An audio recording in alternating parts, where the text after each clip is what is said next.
and challenge. Reminded us, Ladies and gentlemen.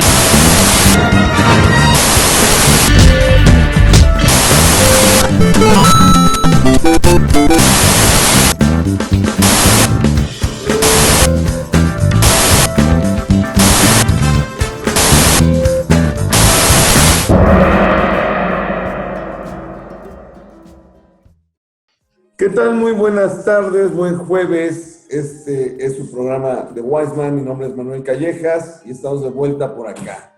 Después de una semana medio ajetreada, muy de locos, y esa es la noticia con la que arrancamos. Hubo elecciones el martes pasado, el martes, bueno, no de esta semana, sino del anterior, el supermartes, de locura en Estados Unidos.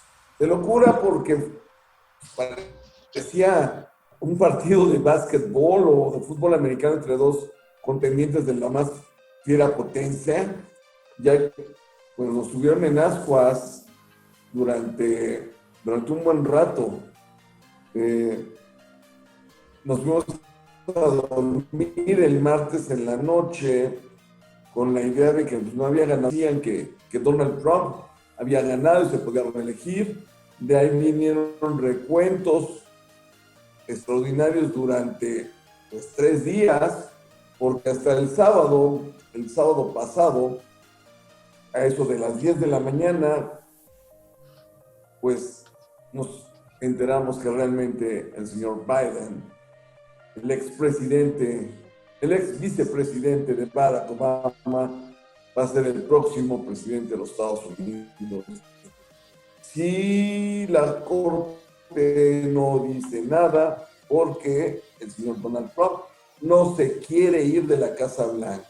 Yo había escuchado muchos comentarios al respecto, que incluso pues, iban a tener que sacar al señor Trump con policías o con las Fuerzas Armadas en la Casa Blanca.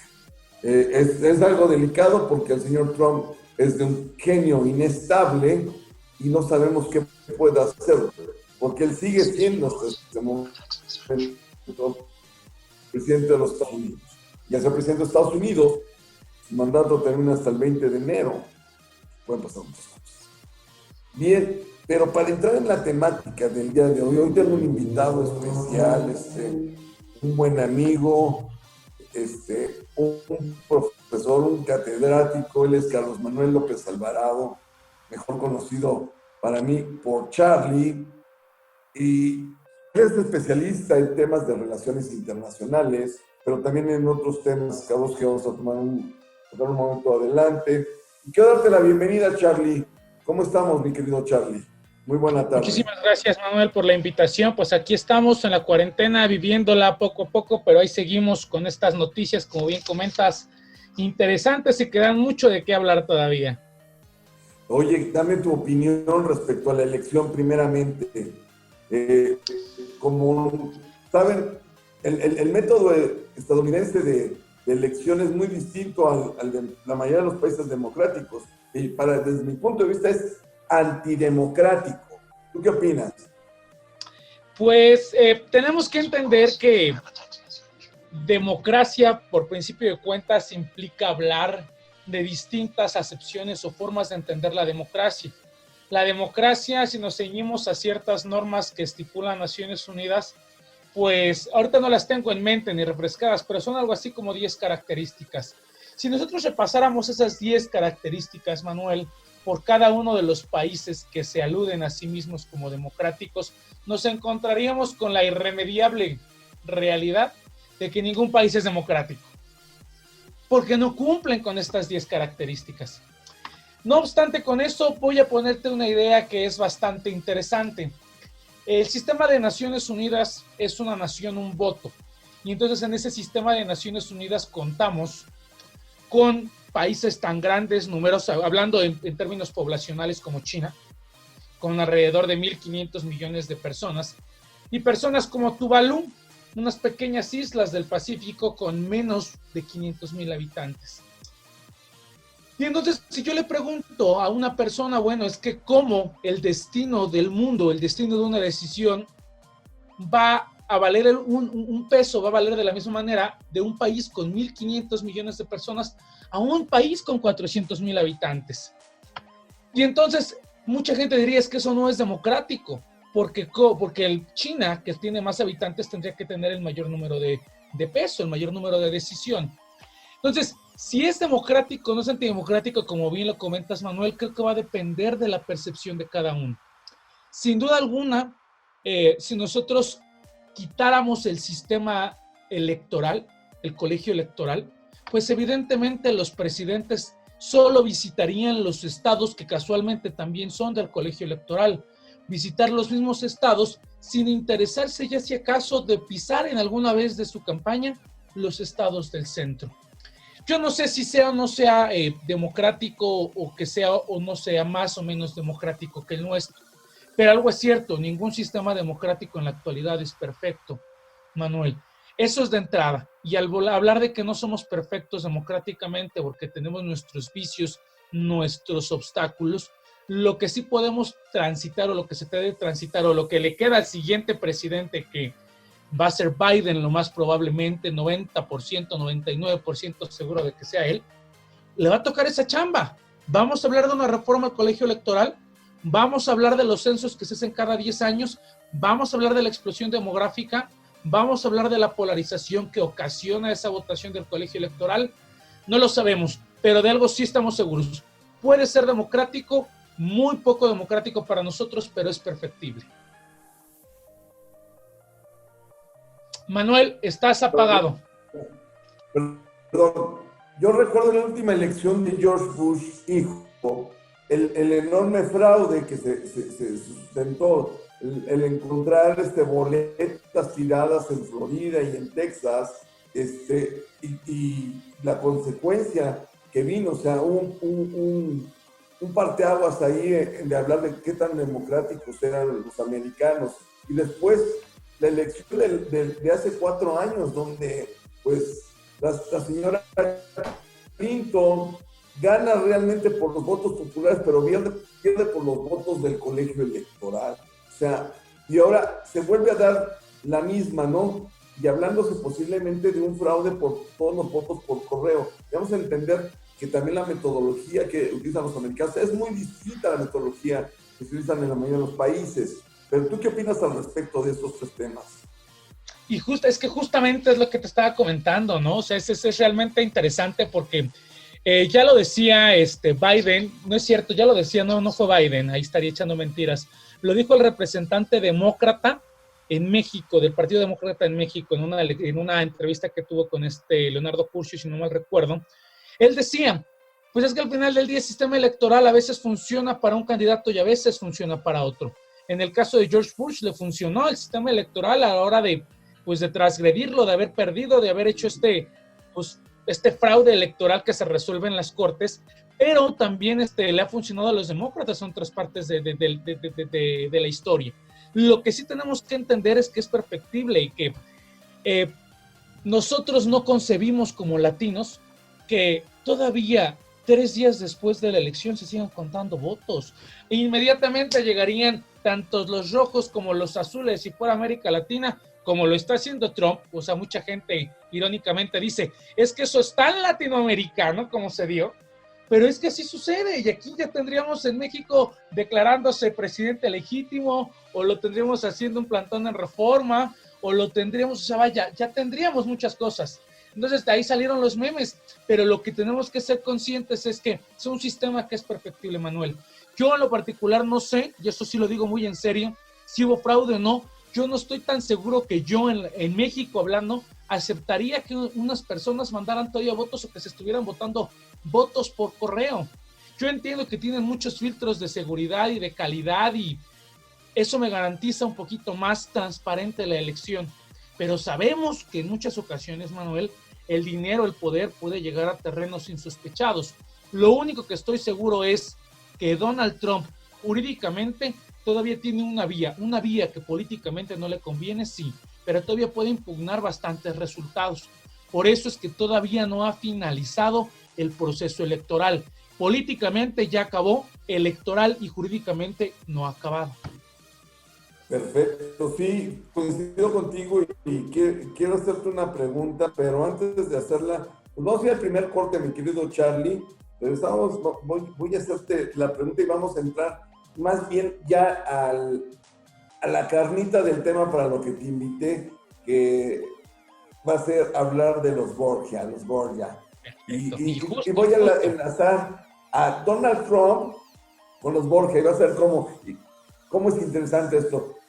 Esto es The Wise Man, mi nombre es Manuel Callejas. Vamos a un corte y regresamos.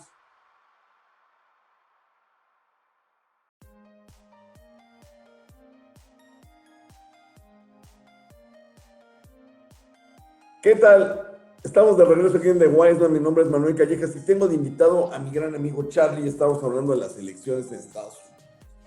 Y mencionabas de las imperfecciones y de que tú no puedes decir si hay fraude. Yo tampoco puedo decirlo porque no conozco los pormenores del sistema electoral jurídicamente hablando en Estados Unidos. Pero como decías, realmente, aquí no aceptaríamos que se llegaron votos después de que cerraron las casillas. Es absurdo, ¿no? En nuestro mundo. Ese mundo de los gringos es otro mundo muy distinto, ¿no? Y decías, pues, podría haber fraude, no lo sé. Lo curioso aquí es que si nos trasladáramos a nuestra realidad tercermundista o latinoamericana, pues sería difícil que el que cantara fraude fuera el presidente de la República, porque es el dueño de la maquinaria, ¿no? Esto es lo más cómico, ¿no? Eso podría decir que si hay fraude es porque muchos intereses se vieron mezclados y tuvieron que sacarlo de la jugada definitivamente al señor Trump, ¿no? Pero para hablar de esto y entrar a la cuestión de los Borgia, entonces, ¿por qué yo lo ligaría? Donald Trump en los últimos años no había visto un líder tan déspota y tan cínico en sus comentarios, tan machistas, tan chauvinistas, que incluso embarran a su hija. Hay un comentario en una entrevista donde él dice que si su hija no fuera su hija, válgame la redundancia, se le echaría al plato, no juegues, oye, ¿qué onda con eso? Incluso hubo aseveraciones de que había una cuestión ahí no tan sana que podríamos decir, ¿no? Incluso el liderazgo que tiene la hija en la Casa Blanca rebasa el de Melania en muchos sentidos. Y aquí es donde quiero hacer la conexión y entremos a platicar sobre los Borgia y que me digas, ¿realmente si eran tan degenerados los Borgia? Vamos para allá, Manuel. Y antes de comentar, nada más una pequeña aclaración, porque ahorita me acordé a tono de chiste. Si esto estuviera pasando en otro país de América Latina, ya estuviera Estados Unidos ahí con sus garras apresado. Básicamente, casi, yo digo, pues es que Estados Unidos tiene que llegar a invadir Estados Unidos para acabar con este proceso tan tortuoso. Y vamos a hablar de esto porque justamente, ¿qué es? O sea, vaya, la pregunta que me hiciste, ¿qué es el degenere, Manuel? ¿Qué es el degenere? ¿Qué es la locura? ¿Qué es el dinero? ¿Qué es la violencia? ¿Qué es la crueldad? Sino una construcción social, Manuel. ¿Y por qué una construcción social? Porque al final del día, desde nuestra perspectiva, ajenos a este círculo virtuoso o desvirtuoso, ya lo tendrá cada uno de los que nos escucha, este círculo virtuoso pues tiene ciertas prácticas, ciertos rituales, ciertas ceremonias. Y los Borgia fueron una familia, de las familias más poderosas de Europa. Estamos hablando del siglo XIV, siglo XV, por ahí, inicios del XVI. Pero no es cierto, el XVI, ya casi finales del XVII, perdón. Pero fue una familia que nace a kilómetros de donde enquista su poder, que es Italia, con los Estados Vaticanos. Entonces, fue una construcción social no hecha por fake news, porque las fake news eran más complicadas en aquel momento. Fue una familia que por el poder, por el dinero mismo, no solamente llegó, se necesitó de esto, de echarles eso, Manuel. Entonces, cuando se me pregunta, bueno, es que los Borgia realmente fueron una familia tan dantesca, tan villana, tan, como lo quieras decir, tan degenerada, pues va a depender del cristal con que se mire. Yo estoy muy seguro, Manuel, que si algunos de nosotros escuchas fuéramos de los que tengan la dicha o lo que tuvieran la dicha de haber estado entre los favorecidos de esa familia, pues con otros ojos la habremos visto, ¿no? Si nosotros fuimos educados bajo las ideas de los Borgia, con otros ojos las hubiéramos visto. Pero tenemos que ser reales de una cosa, que los Borgia no fueron siempre tan malos como se cree. Al menos hablar de uno en particular, digo, ya hablaremos de algunos, pero Alejandro VI, que fue el papa que nosotros conocemos, que dividió el mundo por la línea alejandrina, ese papa fue el que revirtió el proceso de enjuiciamiento a Juana de Arco, la Juana la doncella, la liberadora de Orleans, la liberadora de París, que la iglesia misma le había dicho que era toda una bruja, años antes, en ese mismo siglo, unos 30 años antes. Entonces Alejandro cancela ese juicio y dice, no es una bruja. Entonces va a depender del cristal, de que hubo, ¿cómo se llama? Incesto, de que hubo violaciones, de que hubo, vaya, cenas, y en una cena, ya se me fue el nombre, por aquí la tengo anotada, te digo el nombre, pero de que hubo degenere, o que lo que nosotros conocemos como mexicanos como degenere, lo hubo, porque al final del día tenemos que ser conscientes de una cosa, el poder, la riqueza corrompen. Dice por ahí una frase, o mueres siendo un héroe, o vives lo suficiente para convertirte en villano. Los actores más emblemáticos pues, son el Papa Borgia y, desde luego, Lucrecia Borgia. O sea, cuéntame un poco sobre Lucrecia. Ya hablaste sobre el Papa, pero ¿quién fue Lucrecia? Aquí tenemos que ser conscientes que, para empezar, Lucrecia Borgia fue una de las hijas de Alejandro VI. Y Alejandro VI, no se nos tiene que olvidar, te pongo en contexto para nuestros escuchas, porque no sé si los conozcan, pues Alejandro VI, ya te lo comenté, ¿no? Fue el papa que permitió la división del mundo entre los aragoneses y castellanos y los portugueses. Fue el papa que le brindó a la corona española la capacidad, escúchalo bien, la capacidad de tener dominio territorial y de las vidas de los indígenas en América. Básicamente él agarró el mapa, pintó una raya y dijo de acá para acá, Portugal, para que dimensionemos el poderío que tuvo Alejandro VI y de la cual Lucrecia Borgia es su hija. Para empezar tenemos que ser conscientes de algo, que las mujeres en ese entonces no eran las mujeres que conocemos ahora. Lucrecia Borgia fue casada, Manuel, nada más y nada menos que 3 ocasiones en su vida. Y la casaron por cuestiones políticas, económicas, sociales y culturales. Eran las monedas de cambio.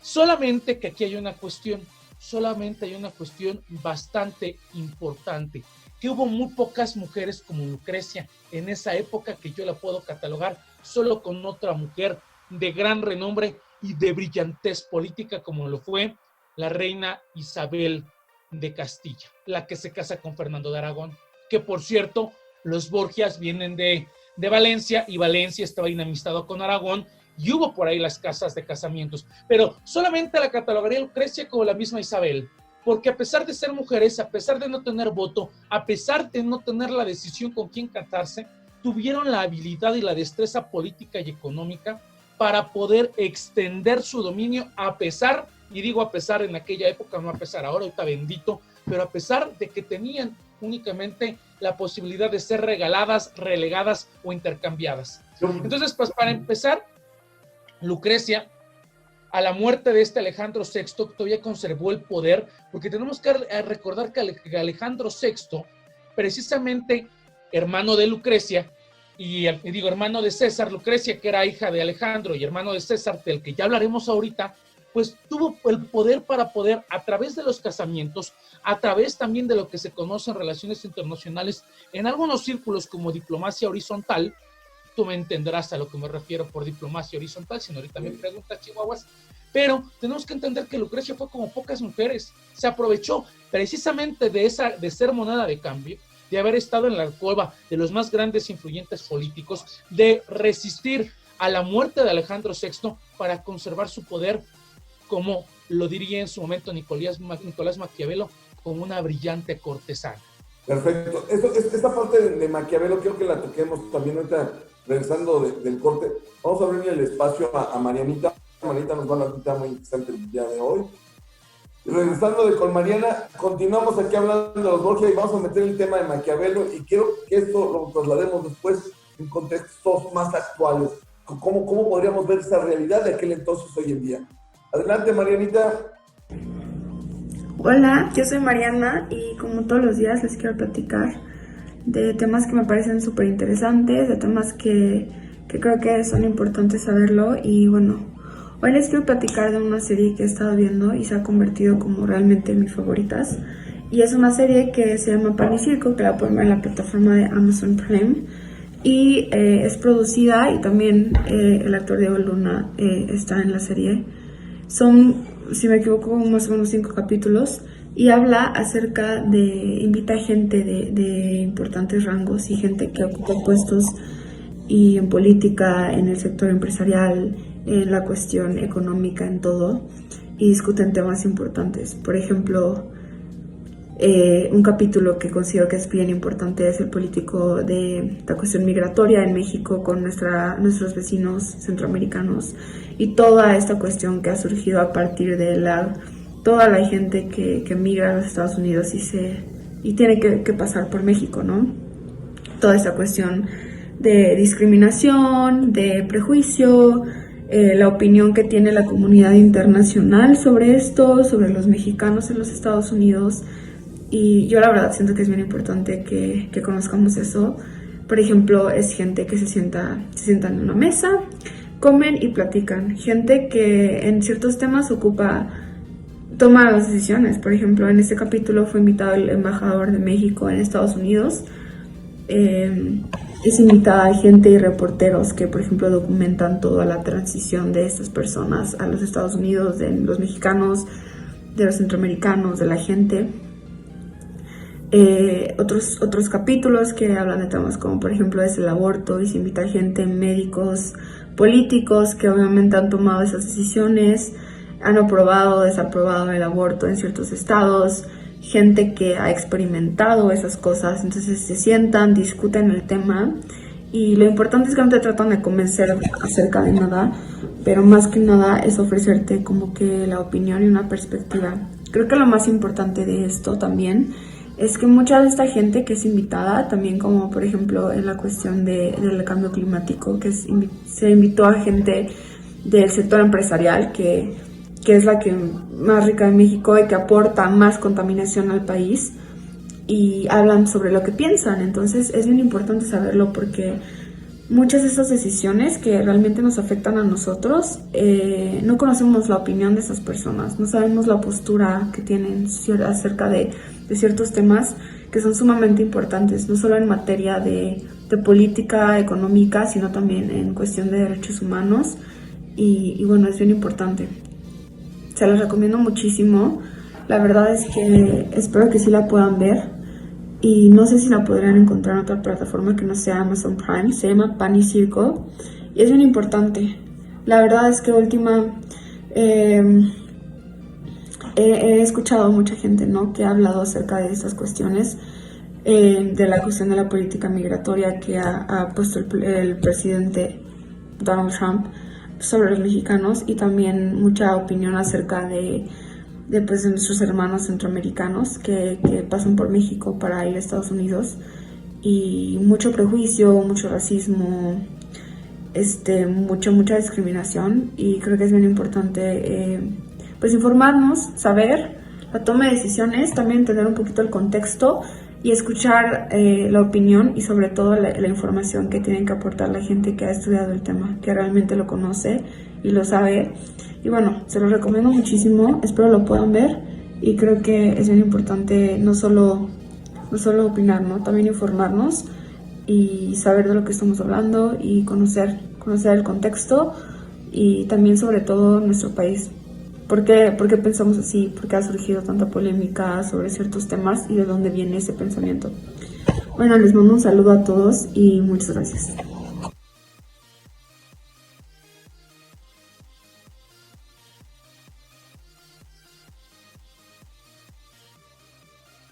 Bien, estamos de vuelta aquí en The Wiseman. Agradezco a Manita por su cápsula tan interesante como cada 8 días.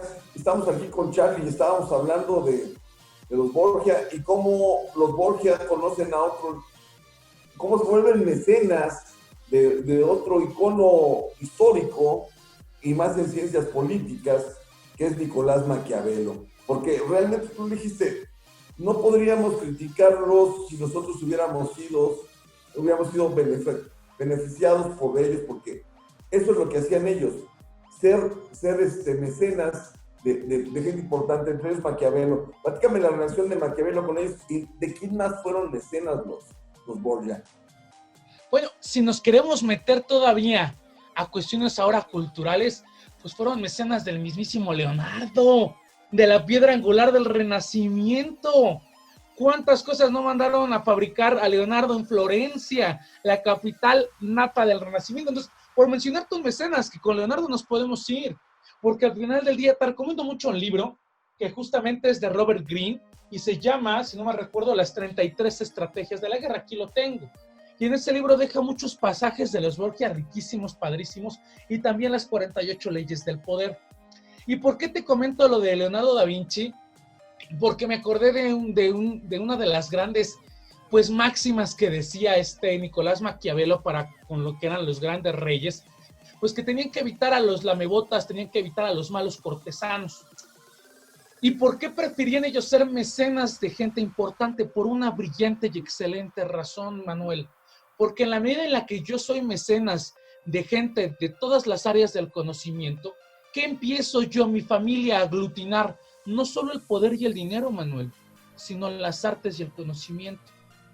Y conforme yo empiezo, o sea, para que una familia desde el año 1300 hasta finales del 1600, durante 300 años estuviera en la política del Vaticano, de los estados pontificios y de toda Europa, y estoy hablando de 300 años en los cuales hablamos de el gran cisma de la Iglesia Católica, el gran cisma que vivimos, que habláramos del descubrimiento, que habláramos de la toma de Constantinopla, que fue uno de los motivos por los cuales estuvieron, vaya, que en medio de toda esa marejada de acontecimientos, los Borgia estuvieron presentes, es porque no solo aglutinaban dinero y poder, porque el dinero se acaba, y el poder al final de cuentas es una lucha encarnizada.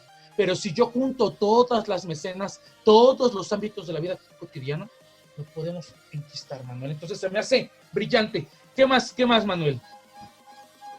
Pues nada, para mí es súper interesante este rollo. El contexto histórico donde se desempeñan ellos, tú lo dices, si lo pasamos hoy, tal vez nos escandalizaríamos, pero tal vez no. Te voy a decir porque tú tocas un punto importante con Lucrecia. Lucrecia, tú la relacionas con otra gran mujer que es la reina Isabel de Castilla. Yo también asociaría ahí a Cleopatra posiblemente y a Isabel I de Inglaterra, ¿no? O sea, y no sé si en un momento incluso a Juana de Arco, o sea, líderes que rompen completamente con los esquemas femeninos de su época, al menos las Lucrecia, Isabel, las dos Isabeles y Cleopatra, pues van a ser líderes políticas y van a ser quien van a dar forma al mundo en su época. Cleopatra hace que el gran imperio romano se ponga a sus pies y que ella dicte las reglas con Julio César y con Marco Aurelio, ¿no? En el caso de la reina Isabel de España, de Castilla, pues ella es la que propicia la generación del nuevo mundo, la nueva riqueza a través de las nuevas colonias españolas y cambia el poder que venía de la zona central de Europa, básicamente lo que había sido antes el Imperio Romano, y se traslada a Portugal y a España. En el caso de Inglaterra es la reina Isabel I es la que le da el trancazo más fuerte a la España ya colonial y empieza a hacer los cimientos de lo que será el gran imperio británico después, ¿no? Pero son mujeres a final de cuentas, mujeres que de una u otra forma tuvieron que dejar el estatus que hoy tenemos, y si lo trasladamos al día de hoy, podríamos ver las luchas feministas que estamos viviendo hoy por hoy, pero No sé tú qué opines al respecto de estas luchas feministas, encuadrando estas cuatro figuras de la historia. Y justamente lo quiero ligar con esta parte de la casa de los Borgia, porque tenemos, y me gusta mucho este tema, y lo voy a ligar con las luchas feministas irremediablemente, Manuel, pero tenemos que entender es que el poder, Manuel, como todo en esa época, es una construcción, porque tenemos que entender que el poder se constituyó de tal manera que los Borgias pudieron haberse aprovechado de ese poder. ¿Por qué lo comento de esa forma? Porque en este sentido tenemos que entenderlo como un pequeño triángulo, Manuel. El triángulo, hay gente que le dice el triángulo de la maldad, el triángulo de la bondad, yo le digo el triángulo del poder, donde se coloca siempre a la cabeza, como es un triángulo equilátero, puedes tú empezar por cualquier punto, pero está justamente la cruz o las creencias, la espada, que es el símbolo del ejército, el símbolo de la violencia, y también por otro lado, la canasta que identifica o que ejemplifica la necesidad. Los Borgia articularon estos tres elementos. ¿Qué entendemos por necesidad? El alimento, el dinero, la salud, la seguridad, vestimenta, educación, cultura. ¿Qué entendemos por esta parte de la espada? La milicia, la violencia, y por parte de la cruz, las creencias, la ideología. Y los Borgia las articularon porque entendieron que la religión, entendieron que el Estado, entendieron que la riqueza con el descubrimiento de este mundo lo iba a generar. Por ahí comentan que nos vamos a corte. Si quieres, ahorita continuamos después del corte. Vamos a darle entrada a César Callejas con su recomendación literaria esta semana, y yo estoy picadísimo con este tema. Vamos con César y regresamos contigo, Charlie. Esto es de Weisman, mi nombre es Manuel Callejas. ¿Qué tal? Esta es la colaboración de Cisterna de Sol para The Weisman, y hablaremos de una recomendación de un libro de especial significación para nuestro tiempo. Se trata de Guerra de Guerrillas, de Maxitania Ortega, una edición de Editorial Yus, que habla sobre la generación perdida de los hijos de los guerrilleros de los años 70 de la Guerra Sucia en México, y también de lo que sucedió con los sobrevivientes exiliados en Francia, entre otros países, y su visión sobre la izquierda y sobre la política nacional. Un texto lleno de emotividad, de profundidad, pero una reflexión muy profunda, también muy honda, sobre el carácter de lo que hacemos los mexicanos y la forma en que entendemos nuestra política y la manera en que hemos vivido la izquierda. Se trata de una victimización triple, digamos, no solamente la militar, la política por la represión, sino en un tercer lugar la del olvido. Dejaron huella, hicieron grandes cosas, pero fueron olvidados, y después de todo en la transición democrática fueron poco considerados y muchos nunca pudieron reponerse ni regresar del exilio. Una reflexión sobre relaciones familiares, sobre relaciones humanas, sobre el amor, sobre la distancia y el olvido. No lo olvide, Guerra de Guerrillas de Maxitania Ortega, Editorial Yus, y visite Cisterna de Sol, cesarcallejas.me. Muchas gracias.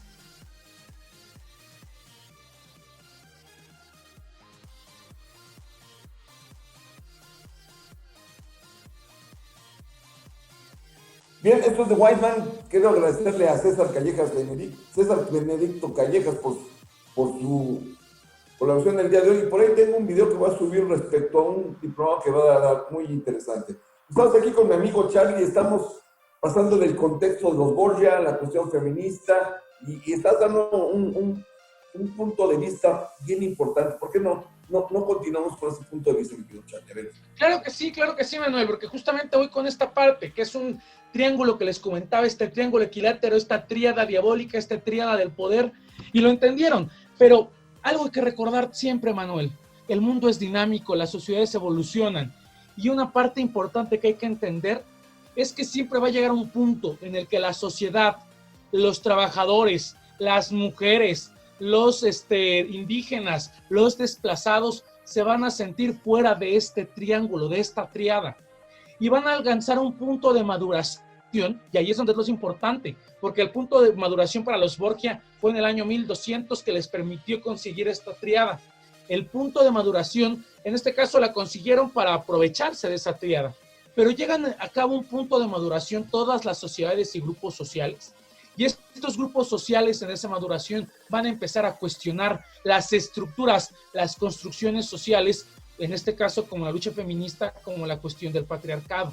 Van a cuestionar también las feministas la parte del capitalismo, van a cuestionar las feministas la parte del consumo, pero para poder desafiar todas esas estructuras hay que alcanzar un grado de conciencia, y lo alcanzaron, lo conquistaron, se adueñaron, lo reprodujeron y lo están exigiendo, lo están exteriorizando. Y justamente sirve porque ayuda, como estas mujeres de la historia, a romper con cánones de cómo se están haciendo las cosas. Entonces, los Borgia siguen presentes, Maquiavelo sigue presente, la lucha, la transformación, el dinamismo y las construcciones siguen presentes, porque implica maduración, implica evolución, confrontación, ya sea para aprovecharla, esta tríada, como lo hizo Donald Trump al llegar a la presidencia, aprovecharse de la ideología supremacista, aprovecharse del ejército y la riqueza que le daba su dinero, del poder que le daba el dinero, y aprovecharse de la necesidad de la gente. La aprovechó, la exponenció, la radicalizó y pretendió hacer uso de ella. Pero las mujeres no pretenden aprovecharla, pretenden destruir esta tríada, que sea positiva o negativamente hacerlo, no lo sabemos, Manuel, pero esa es la incógnita de las transformaciones sociales. Muy, muy interesante, mi querido Charlie. Fíjate que yo desconocía quién había sido el padre de Lucrecia, y fue ese padre, papa emblemático. Creo que aquí vamos a romper todos los esquemas, y hay gente que no podría entender en este momento que un papa haya tenido hijos. ¿Por qué no nos pones en contexto antes de despedirnos y de decirte que ya me quedé picado y te voy a obligar con una pistola en la cabeza a que dentro de 8 días le sigamos dando al tema, porque esto se está poniendo bien interesante? ¿Por qué no nos platicas un poco de esto? Claro, pues miren, tenemos que entender, para empezar, así de básico, que la iglesia, hasta cuando llega Alejandro VI al papado de Roma, Alejandro VI, tenemos que hablar que llegó en 1450 y tantos, no tengo la fecha así tal cual en la cabeza, pero el gran cisma de la iglesia católica se vivió hasta apenas 200 años atrás, en el año 1300. Ese gran cisma de la iglesia cristiano-católica, nosotros somos católicos, tenemos que entender que los cristianos, que hay muchas variantes del cristianismo y el catolicismo es una de ellas, aunque seamos mexicanos, empezaron a tener vertientes, llegaron momentos en los cuales se dividen y deciden no acatar necesariamente las imposiciones del papado, porque no querían estar dispuestos a pagar el diezmo, por mil y un razones que son temas que podemos darnos para varias sesiones, Manuel, que son sumamente interesantes.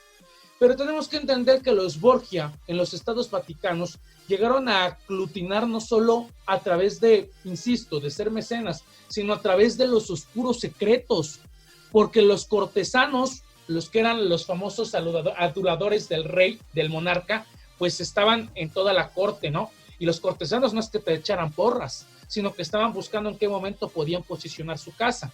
Entonces, la familia Borgia logró posicionarse a través del engaño, de la mentira, pero de una herramienta fundamental, Manuel. La compra, la venta más bien, la venta de almas. ¿Y por qué digo de almas? Porque conocían los oscuros secretos de muchas familias.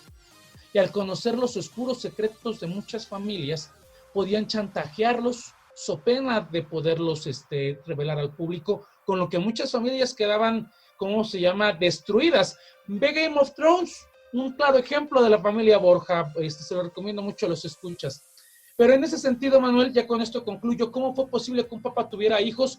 No porque la Iglesia Católica en ese entonces lo permitiera, sino porque se pudo dar el lujo de romper las leyes más sagradas para los grandes padres y los grandes miembros de la Iglesia Católica, porque, insisto, posicionaba y estaba posicionado el control de esta tríada que representa la ideología, el poder representado en el ejército y la riqueza y las necesidades, la gente. Si controla estos tres, podría matar enfrente de una plaza pública a un individuo y no correr el riesgo. Ya lo vemos con la política mexicana, Manuel. No nos hagamos. ¿Cómo es posible que asesinan, que matan, que violan, que desaparecen?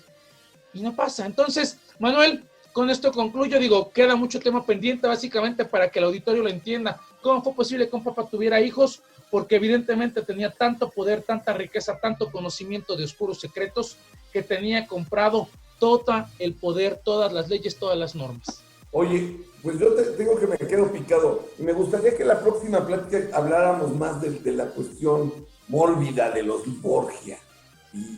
Y ver, por ejemplo, por qué de alguna otra forma existieron textos como el de Camerón, donde ellos tuvieron participación de alguna otra, como mecenas, y ya no tanto influencia como tales, pero sí inspiraron en aquellas fantasías al Marqués de Sade.